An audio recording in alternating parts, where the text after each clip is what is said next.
bienvenido a este espacio. Gracias por la invitación y con una presentación como esa me voy a mudar para acá. Yo por lo menos al biólogo lo conozco, a lo demás de lo que tú hablaste no sé quiénes son, pero bueno. Entonces voy a tener que rescatar de mis alforjas, de todos los papeles que yo tengo, varios poemas. Sobre todo aquellos que están dirigidos a muchas de las razones de tu vida. Si tú me das autorización, yo lo saco. Está súper más que autorizado, son tuyos. Toda la vida he escrito, sabe que sí, desde que tenía 11, 12 años. Y desde luego uno escribe sobre lo que le es cercano.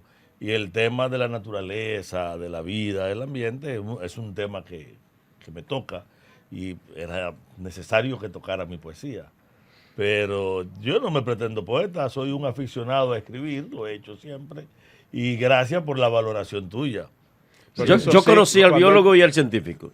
Al poeta no lo conozco. Pero cuando él publica un trabajo suyo, por ejemplo, en las redes sociales, específicamente en Facebook, es increíble. Tú pierdes la cuenta de los likes y de los comentarios que se hacen. Le estoy diciendo. Y yo te digo a ti... Pero las razones son extraliterarias, Chávez. Ocurre que yo vengo del mundo del deporte, vengo del mundo académico, y estoy metido en los pleitos ambientales y en el activismo social.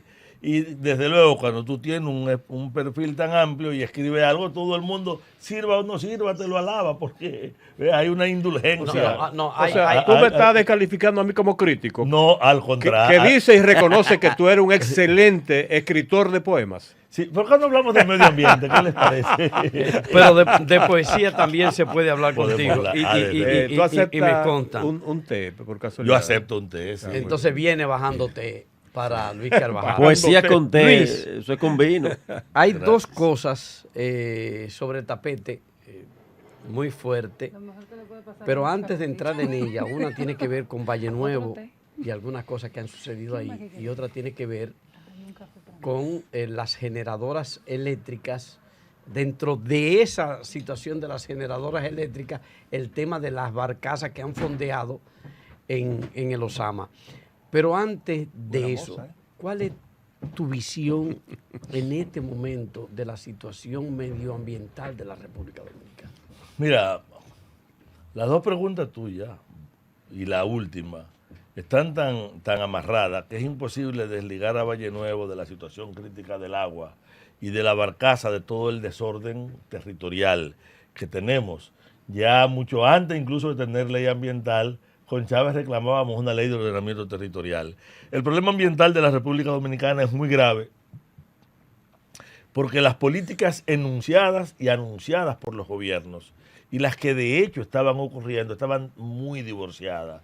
Y eso ha conducido a un deterioro de los sistemas de captación de agua en altura, de delimitación del bosque primario, del bosque nublado especializado en la captación de agua y su sustitución, o bueno, en algunos sitios simple su eliminación, en otros su sustitución por la expansión ganadera o por cultivos intensivos en tecnología, mano de obra y en capital, que además demandan mucha agua en vez de aportarla, como el aguacate y ahora en menor escala el limón, además de la enorme cantidad de concesiones mineras que hay en altura.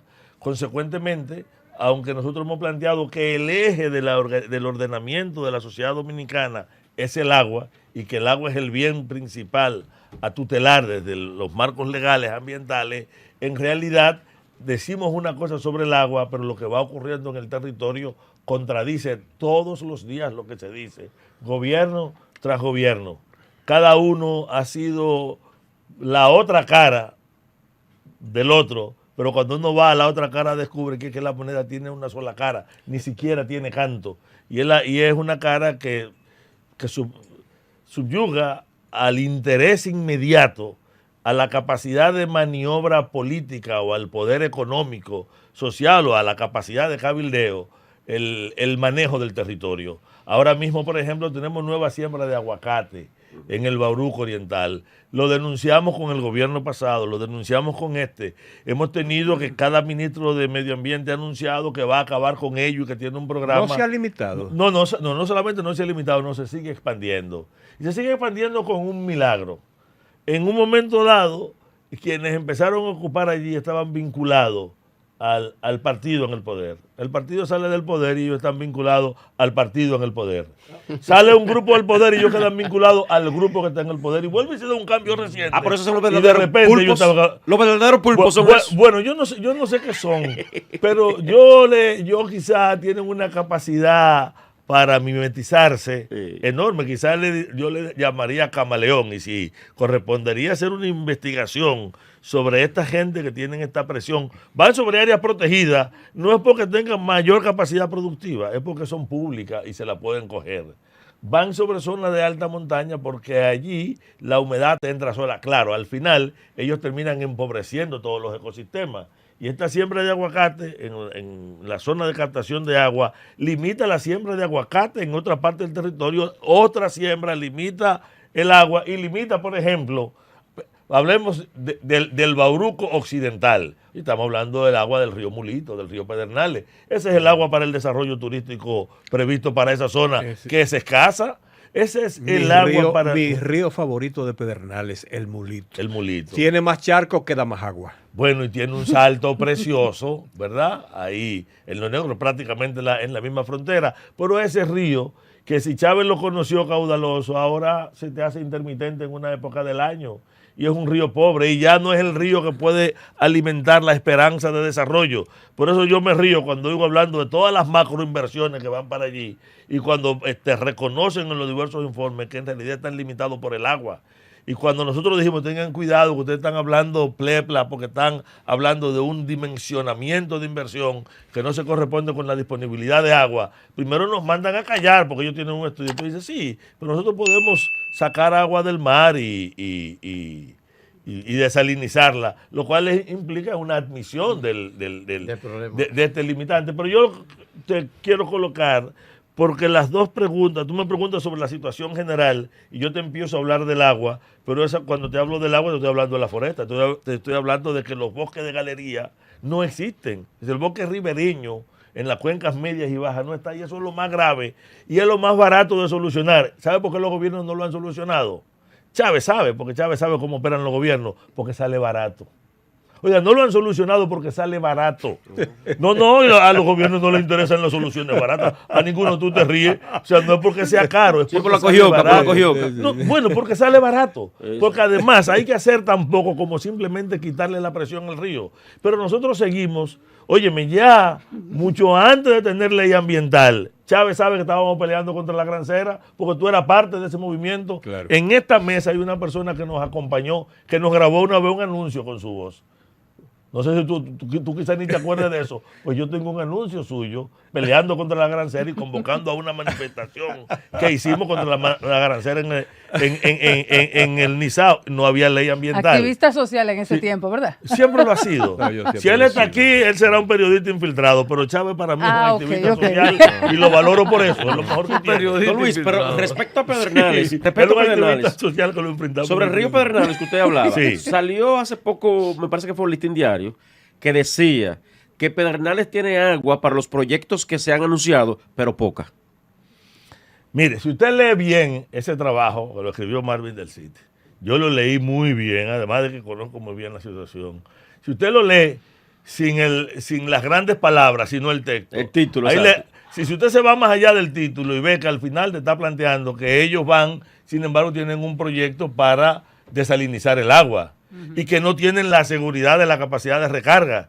Y te dicen que eso pudiera operar, uno, si se mejoran las condiciones ambientales que están empeorando, es decir, se eliminan las trampas de agua y se recupera la vegetación, porque el agua no... Miren, mucha gente cree que el agua importante es el agua de lluvia. El agua de lluvia es importante, pero el agua que realmente importa, porque es el agua estable, es el agua de condensación. Esa agua que las 24 horas de cada día, y en cada día, no solamente cada hora, cada minuto y cada segundo, no importa el momento que sea del año, viene con los vientos alisios, encuentra una vegetación y se va condensado poco a poco. Y puede durar 5 años y no deja de condensarse nunca y no caer una gota de agua por lluvia. Y usted ve que hay ríos que no se secan nunca, porque tienen una fuente que la va alimentando, que es esa agua licial que interceptan nuestros bosques nublados en la alta montaña. Y por suerte, nosotros tenemos altas montañas, tenemos 4 sistemas cordilleranos, ¿verdad? La septentrional, la central, la Sierra de Bauruco, y tenemos aquí cercana la Sierra de Yamasá. Eso usted le puede poner la cordillera oriental, los Haitises, le puede poner a algunos bloques que se levantan de manera aislada y usted va a descubrir de repente que es esa tridimensionalidad y la vegetación que está ahí lo que garantiza que podamos tener agua. Pero cuando se va a la estadística, descubre que tenemos un déficit estructural de agua y que la sociedad dominicana no es mañana que vamos a estar peleando por el agua, es ya que no hay agua. Sobre agua, Sí. a propósito, y el tema de los aguacates, probablemente mucha gente no entiende por qué se asocia la siembra de aguacate como un atentado a la generación del agua necesaria para, lógicamente, apoyar el ecosistema. Porque, bueno, yo lo sé porque conozco lo que ha pasado en Chile, en México y en otros países del mundo, donde han surgido grandes movimientos para oponerse a la expansión de la producción de aguacate. No porque el aguacate no sea una fruta noble, de los mejores alimentos del mundo, sino fundamentalmente porque donde hay una siembra expansiva de aguacate, generalmente se produce una escasez proporcional del agua para todo lo demás que se necesita en cualquier región. Mira, primero vamos a reivindicar el aguacate. O sea, tal y como tú dices, Sí, que me encanta. Ayúdelo. no solamente es un cultivo noble, es uno de los alimentos más completos que hay. Sí. Del aguacate se puede aprovechar el fruto, la semilla para muchísimos usos, las hojas y hasta las ramas y raíces. O sea, el aguacate es una planta maravillosa. Le llaman aceite natural. Ahora, ¿qué pasa con el aguacate? En nuestro país hay una razón primaria distinta a la de Chile o México, distinta, pero asociada a eso. ¿Y cuál es? Que aquí se está desarrollando una variedad, la variedad Hass, que es una variedad de altura, que se está sembrando en zonas de bosque nublado. Usted se va y elimina en la zona del Bauruco Occidental, o te viene en la zona de Loma Redonda, en Ocoa, o te va a un tramo de Valle Nuevo, te va a esta zona en altura, elimina la vegetación que se especializa en condensar el agua y la sustituye por aguacate. Y el aguacate tiene 3 características para no estar ahí. La primera es que si tú le pones la mano a cualquier hoja por detrás, y yo invito a los que me escuchan que lo hagan, van a descubrir que la inmensa mayoría de las hojas están 3, 4 y hasta 5 grados más fríos que el ambiente. Póngale la mano y usted se la pone, le pone los dedos volteados y usted lo va a sentir más frío. Sin embargo, eso no ocurre con el aguacate. ¿A qué se debe eso? A que en esta zona se va produciendo una condensación, la condensación produce una caída de la temperatura y eso, como es un poco más frío, termina trayendo el aire húmedo y produce un proceso continuo de condensación. Eso se llama ictericia negativa. Iter, no icte, de la enfermedad. Iter. Cuando lo hace al revés, en vez de sacar agua y de introducir agua al sistema, saca agua del sistema. Tiene una altísima evapotranspiración, aún bajo condiciones de saturación, lo cual lo convierte en una planta con capacidad para desecar suelo. Entonces, es una planta que demanda agua y que no incorpora agua en los sitios donde debe venir agua. Cuando te pelean en Chile o te pelean en México, te están diciendo, oye, en vastas áreas, esto tiene una sobredemanda de agua y es una planta neutra o negativa en posición de incorporarla. Y por eso, como el agua es el ordenador de toda economía y de toda sociedad, olvídense de cualquier otra cosa, es el agua. Si usted no tiene agua, lo demás se fue al carajo. Usted tiene primero que garantizar agua para la supervivencia estratégica de un país y para sostener cualquier economía, por complicada que sea, no importa lo que sea que usted haga. Que minería, que industria, que turismo, sin agua usted no tiene nada. Joana Parra. Sí. Luis Carvajal, hablamos con él, un hombre muy activo, pero además también que tiene siempre ahí la batuta, ¿verdad?, para defender aquellas causas nobles que tienen que ver con la protección del medio ambiente en la República Dominicana. Nosotros vemos que el presidente Luis Abinader, a final ya del mes de julio, anunció 2 plantas de desalinización. y lo que una en el Distrito Nacional y otra en Puerto Plata. Ellos han anunciado que están en una fase de estudio, pero que esos son los planes y proyectos a futuro. Lo que me gustaría es que, ya que estamos en el tema agua, nos expliques cuáles son esos beneficios que puede tener esta planta de desalinización del agua del mar y además también qué tanto esto puede impactar en lo que sería la misma preservación del recurso agua en la República Dominicana. Mira, yo voy a responderte por la parte de la pregunta que no se hizo. ¿Y por qué se toma la decisión de desalinizar? Sí. Si nosotros tenemos la posibilidad en nuestros ecosistemas y ordenando el territorio de disponer de agua en calidad y en cantidad suficiente, más aún... O sea, que no la encuentra necesaria. No, vamos por parte. Yo dije ahorita que tenemos un déficit estructural de agua, okay, que está íntimamente asociado al deterioro de los ecosistemas. Y yo puedo invertir en producir agua de manera continua o en restaurar y recuperar los ecosistemas. Pero ocurre que la restauración ambiental, en vez de ser una actividad científica y planificada, son programas de resiembra que le llaman de reforestación. Peor aún, se hacen plantaciones de carácter comercial. Por eso te hablan, estamos reforestando con derecho a corte. Y hay mucha gente que se compraba la idea, que no sabía que restaurar un ecosistema y sembrar una plantación son cosas distintas. Si tú siembras tomate en tu parcela es con derecho a cosecharlo.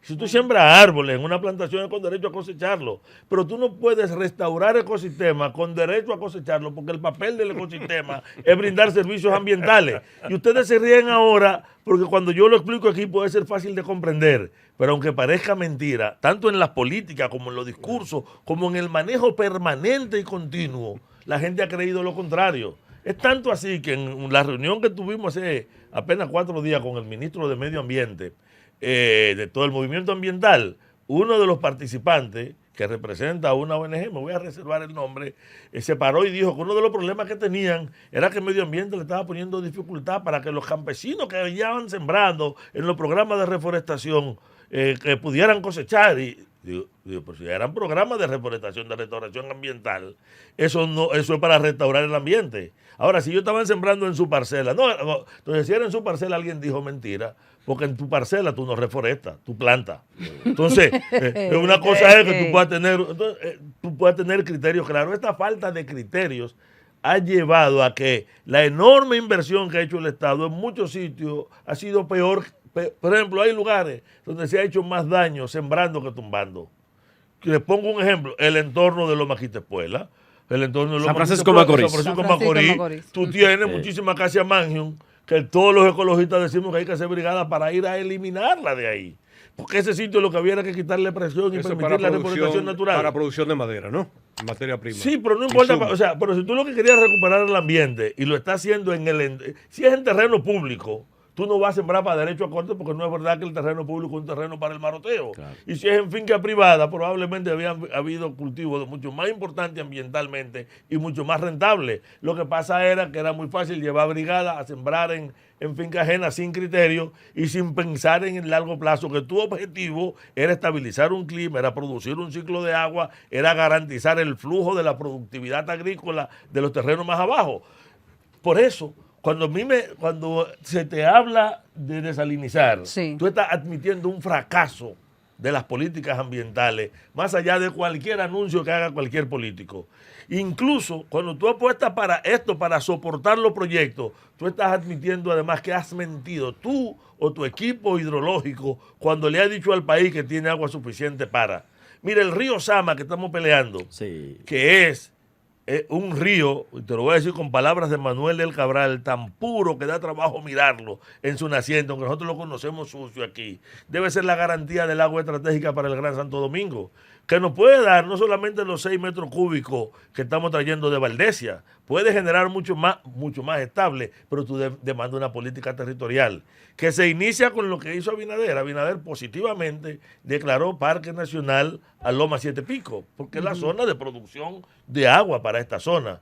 Pero la apuesta en el Gran Santo Domingo no es desalinizar, es garantizar la estabilidad del agua que viene de la región del Duey, del agua que viene de Loma Siete Picos.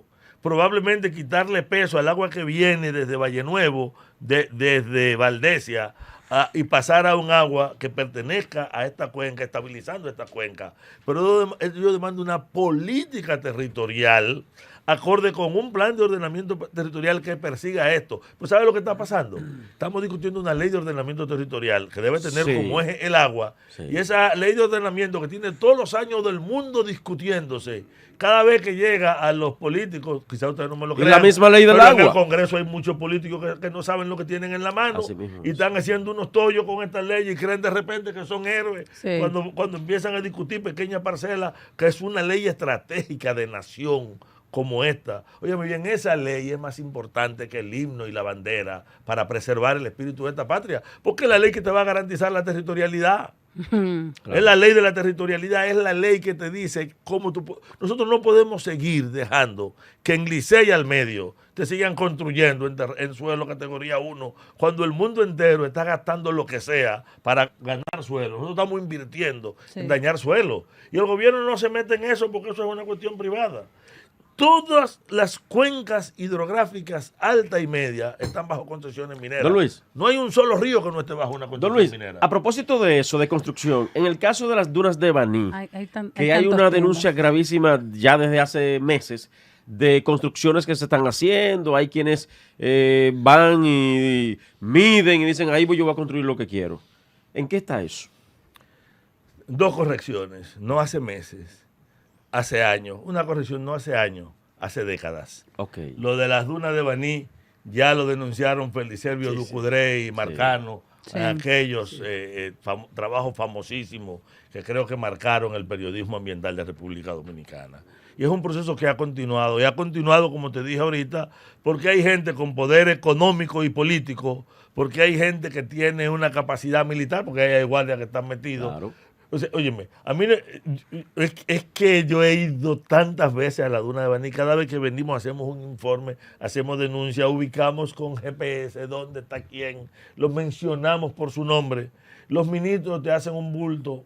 La última vez que fui con la Fiscalía Ambiental y la Fiscalía empezó a tomar acciones, luego intervino el Ministerio y el Ministerio lo que hizo fue un poco distorsionar. Sí. De hecho hizo mucha bulla con ellos. Pero ese caso no está en los tribunales. ¿Sabes por qué no está en los tribunales?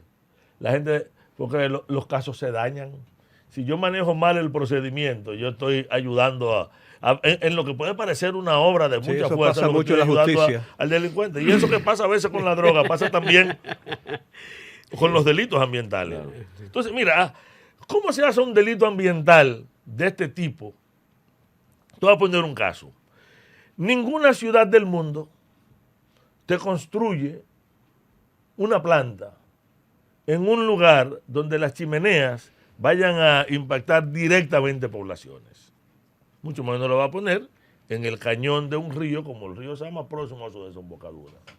Pero aquí en el 90 se autorizó una planta, a pesar de que había venido un fuerte movimiento social para mover la planta del Timbeque, que se había establecido ahí, fue la primera planta eléctrica del país, nació con todos los pecados, pero esos mismos pecados condujeron a una presión social para su eliminación.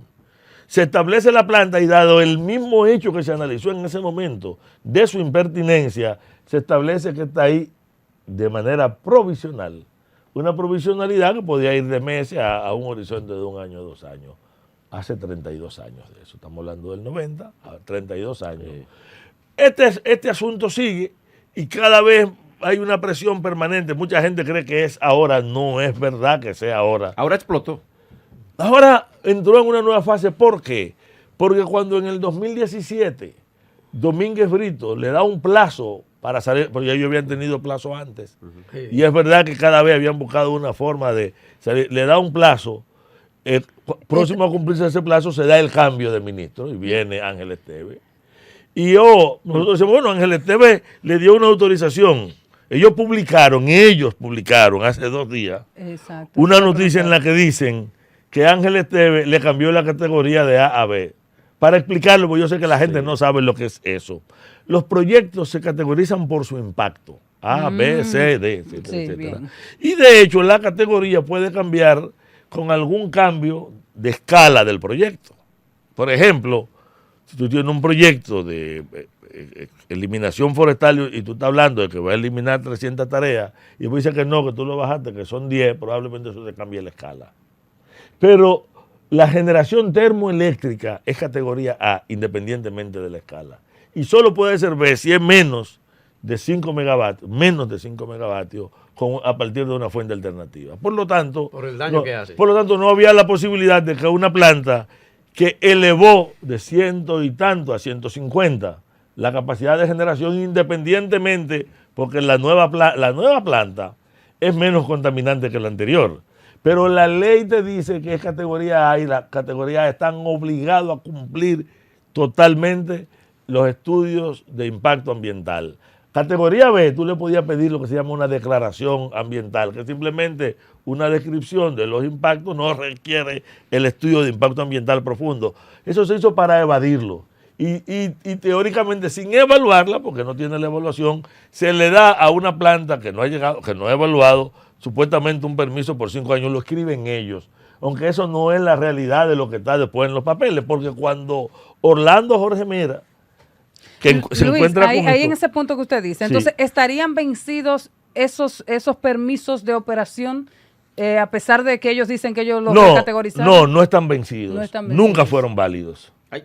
No, o sea, son fraudulentos. Estamos conversando son fraudulentos. Con Luis Carvajal y el tema que estamos tratando es el de las plantas generadoras que están en el río Osama, la Seaboard. Sí, el cambio de categoría que ellos dicen que le dio Ángel Esteve es un acto de prevaricación, porque él como funcionario no estaba en capacidad de alterar lo que dice la ley, su mandato. Sí, don Luis, pero ahí se lee aquello que dice de que para que haya un corrupto debe haber un corruptor. No, yo no sé ahí se puede leer aquello, porque si Ángel Esteves en nombre del gobierno hizo una cosa y ellos como empresa aceptaron ese daño, ese cambio de A para B, entonces hay una investigación, yo diría, al cuadrado que hay que hacer. No, bueno, yo no sé, pues se le puede dar cualquier lectura. Nosotros lo que le hemos pedido al Estado es que haga una auditoría forense de los procesos, porque te voy a decir lo que yo sí sé.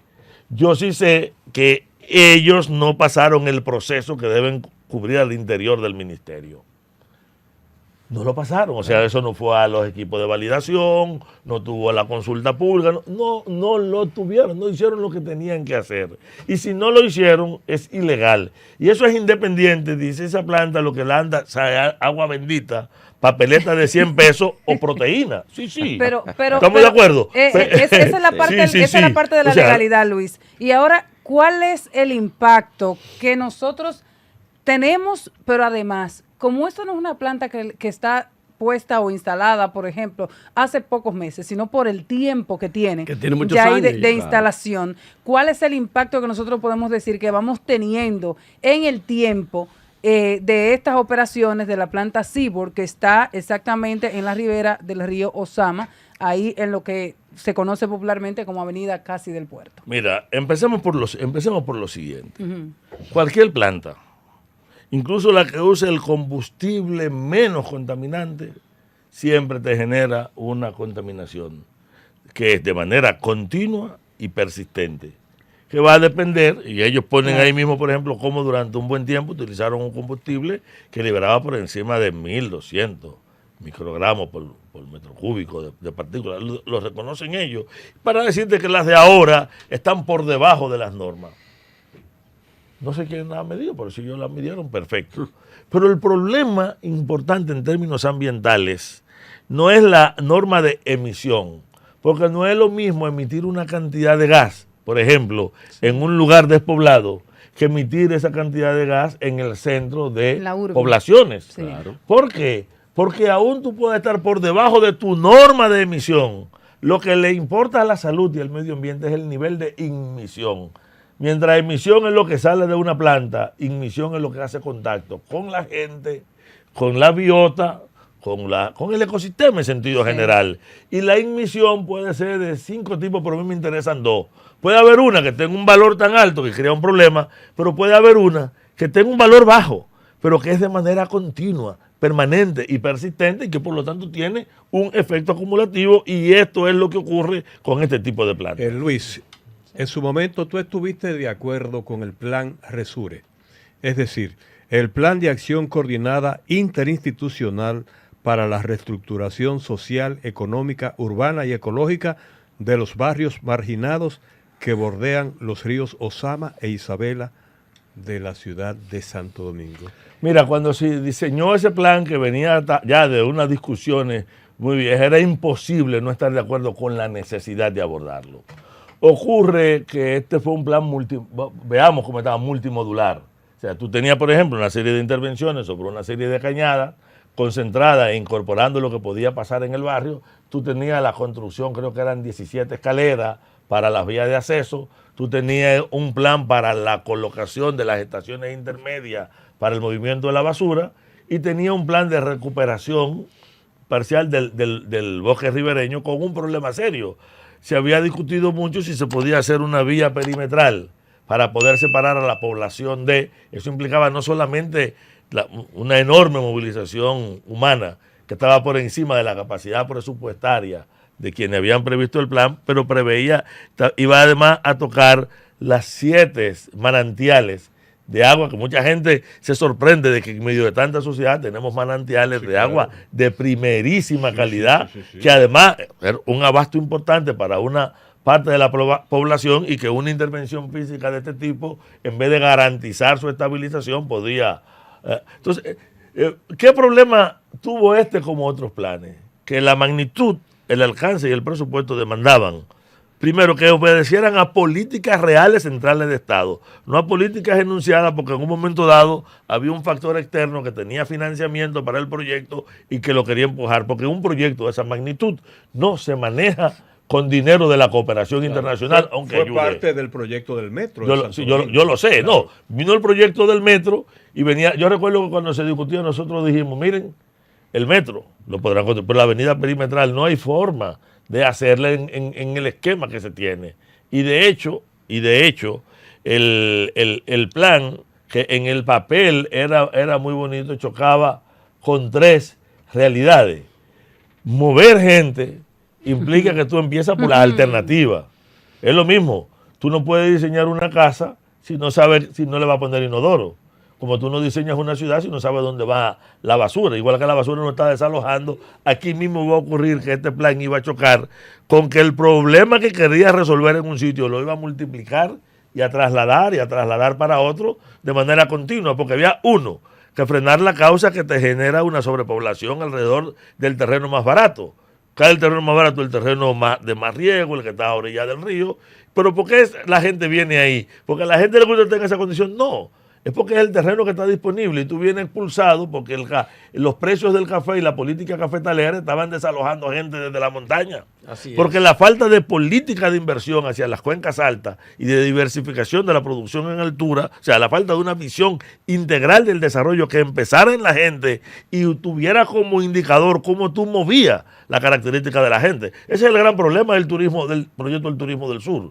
Porque ese proyecto, todo el mundo está discutiendo las grandes infraestructuras. Y yo lo que estoy pensando es cómo esto va a afectar a incorporar a la población local, qué tipo de dinamismo y movilización va a hacer y por qué no empezamos incluso por invertir en la parte humana y nos apuramos rápidamente a las obras físicas que implican gastar recursos. A propósito de eso, don Luis, los moradores del entorno, donde está instalada la planta, entiéndase la ciénaga, todo ese entorno ahí, ¿cuál es el sentir de ellos respecto a esa instalación? Mira, empecemos por lo siguiente. Estas plantas impactan de manera continua, tan continua, barrios, por ejemplo, como Calero, para decirte, ¿verdad? Pajarito y esa zona ahí, o la zona colonial o Villa Francisca, es tan continua y tan permanente que llega un momento en el que para la población local que está ahí, eso es casi parte de su ambiente. De su hábitat. Incluso cuando de repente por alguna razón pasa cualquier cosa y se incrementan los niveles de contaminación, pues se podrán dar cuenta. Hay mucha gente que ha tenido problemas, que se ha quejado. Nosotros carecemos, por ejemplo, de un estudio de enfermedades alérgicas asociadas a la exposición a NOx o a SOx, que aún en bajas cantidades, para las personas que son sensibles, generan un impacto importante. La gente de esa zona, sobre todo de las zonas que están un poco más altas, lo perciben porque saben cuando la brisa está soplando en su dirección y la planta están encendida. De hecho, durante mucho tiempo, cuando se produjo una presión alrededor de la de la planta 2 fueron la gente del entorno. Y fíjate que se ha ido creando una serie de entidades ambientales, de pobladores del entorno. Yo mismo me sorprendo de la forma en que se han organizado para reaccionar frente a la planta. Y ojo, mucha gente cree que la incidencia que está habiendo proviene de que desde el movimiento ambiental hemos empezado a agitar contra la planta. No, es que nosotros hemos tenido la presión de la población pidiéndonos que los acompañemos en buscar respuesta a esto. Luis. Y desde luego que vamos a dar la respuesta, pero ojo, nosotros estamos discutiendo lo de la porque es un problema grave. Yo pienso que es un problema que se va a solucionar rápidamente por dos razones. Ellos acaban de reconocer que han violado la ley y el nuevo ministro de Medio Ambiente ha dicho que él va a cumplir y hacer cumplir la ley. Si es así, yo me imagino que las acciones vendrán. Ahora, es un esquema que se está repitiendo en el país de creer que si algo es necesario, o peor aún, porque esto es una actividad privada, si algo es necesario y además lo hace el Estado, puede violar la ley y no es verdad. Probablemente es el mayor problema que tenemos. Cuando fuimos a Estebanía y encontramos que en el Parque Francis Camaño había una obra que era para un acueducto sobre el propio cauce de Río Grande, que además es una chapucería. La explicación que se nos dio para decirnos que no tenía los estudios ambientales era que era una obra de interés social. Digo, carajo, ¿por qué de interés social y que hay que hacerla bien? Y nadie dice, en ningún capítulo de la Constitución dice que si la obra es pública o de interés social se puede violar la ley. Dice lo contrario. Y la ley 64 dice lo contrario, dice que si quien viola la ley es el Estado, eso es un agravante para los culpables y que los funcionarios pagan la culpa. Entonces nosotros tenemos una enorme cantidad de sistemas de generación, pequeños y medianos, en un país con tantos apagones, dispersos en lugares que son agresivos para los vecinos, para los barrios, para las comunidades, que es mucho mayor de lo que la gente ve. Son grandes supermercados, también me voy a reservar el nombre, pero muy grandes supermercados que ponen su planta y le meten la chimenea al bloque de edificios que tienen al lado. Y la gente de al lado va y se cae porque han ido donde nosotros, porque van donde Medio Ambiente. Medio Ambiente hasta ahora le ha estado sacando el cuerpo. La Fiscalía Ambiental creo que no tiene capacidad para poder intervenir sobre todos los casos que hay. O no fumigan en el entorno. Dígame a mí que vivo al lado de un supermercado. Ah, ¿a ti te pasa eso? Claro. La otra cosa, por ejemplo, está prohibido, óyeme, bien, cuando tú te vas a las normas de manejo, por ejemplo, para la fumigación, está prohibido que cualquier esquema de fumigación al interior de la ciudad pueda trascender un área más allá de 3 metros de lo es. Y sin embargo, hay sitios que fumigan y la gente que vive a 2 cuadras se entera que están fumigando en el mercado porque le llegan los olores. Luis, las CIBOR, las barcazas, ¿ustedes han medido el daño, el impacto que tiene sobre la ríada Osama? O sea, propiamente sobre la flora, la fauna, todo lo que habita dentro del río en todo este tiempo. Porque por ahí habían unos pescadores que, por ponerlo como ejemplo, que pescaban y vendían y pescan y siguen vendiendo. Pero están ahí todavía. Pescan y siguen vendiendo. Todo eso que tiene ese río en toda esa zona, ¿ustedes han medido el impacto? Déjame decirte, se han hecho muchas mediciones sobre el río. No creo que ninguna de las que haya hecho te pueda de manera separar, de manera discreta, el impacto de cada una de las múltiples fuentes, porque el Osama está afectado por múltiples fuentes. La más importante de todas son la enorme cantidad de industrias químicas que están en el corredor de la Máximo Gómez y cuyas plantas de tratamiento o sistemas de derivación, más que plantas de tratamiento, terminan directamente en el río. Nosotros tenemos el gran vertedero de Duquesa y una gran cantidad de mini vertederos en todo el curso. Los 7 grandes ríos, son 107 pequeños afluentes, pero hay 7 grandes ríos, Saba, Sabón, Cava, Cabito, o sea, los ríos que alimentan en los Osama, todos también están atravesados por comunidades o por fuentes que lo contaminan, desde pocilgas a metaleras, y a lo largo el río es una suma de factores contaminantes. Pero además, no es un río, es una ría.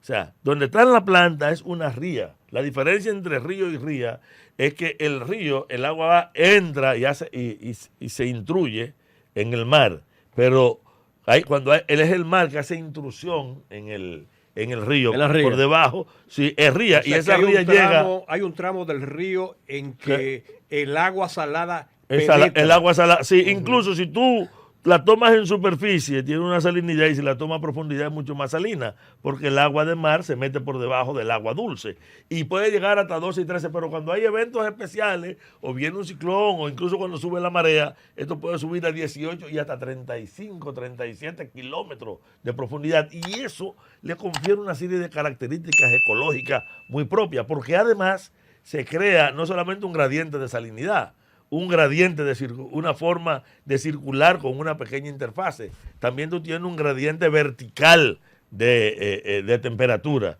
Y uno de los impactos que causan esta planta, que es el impacto térmico. Pero la pregunta concreta fue, ¿lo han medido de manera específica? Ustedes, sí. Yo te he dicho, mira, nosotros hemos medido particulado, pero cuando tú mides particulado, si tú no haces una separación posterior, porque tú tienes no solamente está el particulado que genera la planta, están el de otra fuente.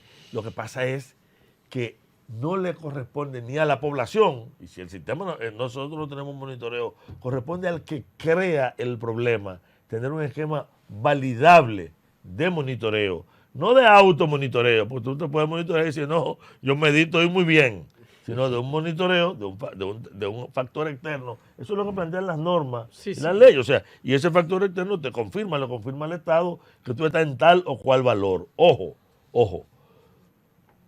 Cuando tú tienes una actividad que sabe que produce o que puede producir potencialmente una serie de efectos, corresponde a quien genera la actividad dar todas las garantías. Y en caso de duda, te dice el principio octavo de la ley 64, que es el principio precautorio, te dice que en caso de falta de certeza científica, lo que procede es la acción inhibitoria. Suena raro y bonito, pero a los oyentes yo les voy a dar una explicación. Aquí hay 5 personas. Sí. Si ahora mismo y tenemos cada uno un vaso de agua, si se para alguien y dice, tengan cuidado que hay un vaso que tiene veneno, ¿quién bebe de los 5? Chivo todo. Nadie sabe cuál es, pero procede la acción inhibitoria probablemente. Yo dejo el agua. Pero si hubiera 100 gente tampoco nadie bebe. Claro. Si hay 1000, ahora quizás si hay 100,000 alguien se la bebe porque disminuye, pero aún así, si todavía hay uno, tú dices, no, tú esperas que alguien beba primero. La acción inhibitoria, ¿qué es lo que quiere decir? Que frente a la potencialidad del daño, quien puede generarlo está obligado a crear la certeza científica de que no existen. O la autoridad pública, que esto es importantísimo porque es lo que ha pedido el movimiento ambiental a salud pública, certificar que no hay evidencia de que el daño se esté generando. Por eso que estamos pidiendo, hay que hacer un estudio epidemiológico en la zona. Luis. Yo no lo recuerdo porque yo salí hace mucho tiempo de la primaria, pero quería preguntarte, ¿qué papel juega la educación ambiental en la escuela dominicana? Mira, la educación es fundamental y la educación en la escuela es consecuencia de la educación en la sociedad. El primer mensaje ambiental está íntimamente asociado a la ética de la conducta pública. Y me explico. Tú vas al colegio donde va tu niño y allá lo están enseñando a clasificar los desechos. Y ella cogió a tu niña y aprendió que el plástico va aquí van los orgánicos, aquí van los metálicos y ahorra. Cuando ella ve que viene el camión, ve que viene un solo camión, lo recoge todo y lo vacían y lo compactan juntos. Excelente explicación. Mira, eso es un mensaje terrible. Porque, uno se ríe, pero es un mensaje terrible. Como dice este, que uno se ríe, pero es verdad. O peor aún, se para un ministro de Medio Ambiente, va a Valle Nuevo, por Ocoa, y dice en las Mercedes, no, yo no tumbo una mata de aguacate. Eso no lo hago. Si eso produce agua, la buscamos de otro sitio. Eso hizo Ángel Esteves. Eso tiene una fuerza educativa del carajo, porque te está diciendo de repente que todo eso sobre lo que nos alarmamos y que enseñamos no es real. O sea, la educación ambiental es parte de una ética social y de Estado que convierte los mensajes que transmite a todas las generaciones, porque a lo primero que hay que educar aquí es a los adultos. A los niños hay que educarlos, pero los adultos hay que educarlos y combinarlos. O sea que no estamos educando bien en esa materia. No, porque la práctica te lleva mensajes que contradicen lo que tú... O sea, tú no puedes decirle a tu niña que no tire basura en la casa y tú la estés tirando donde quieras. Claro. Entonces, eso es. Ahora, la educación es fundamental pero la educación tiene que ser una educación para motorizar, para mover.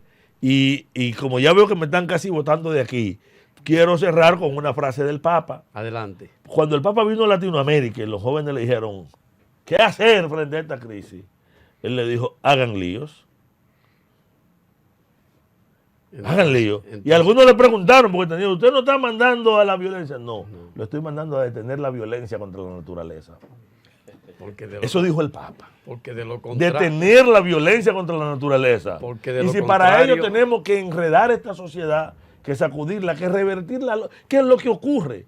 Que la racionalidad de nuestra sociedad está en que todo lo que se invierte es para expandir el capital, no para resolver problemas. Y si a los procesos productivos no le interesa resolver problemas, sino expandir el capital, siempre que sea más beneficioso expandir el capital por cualquier vía, aunque hagan daño, lo van a hacer. No lo hacen porque son malos. Los granjeros no rompen el río porque son malos, lo hacen porque son ambiciosos, porque necesitan expandir el capital.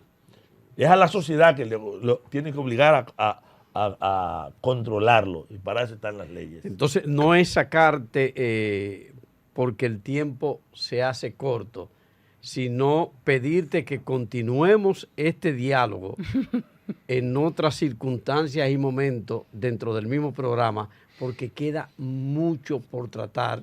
Por ejemplo, la minería, por ejemplo, el vínculo y la relación con Haití, en lo que tiene que ver con el medio ambiente de la isla entera.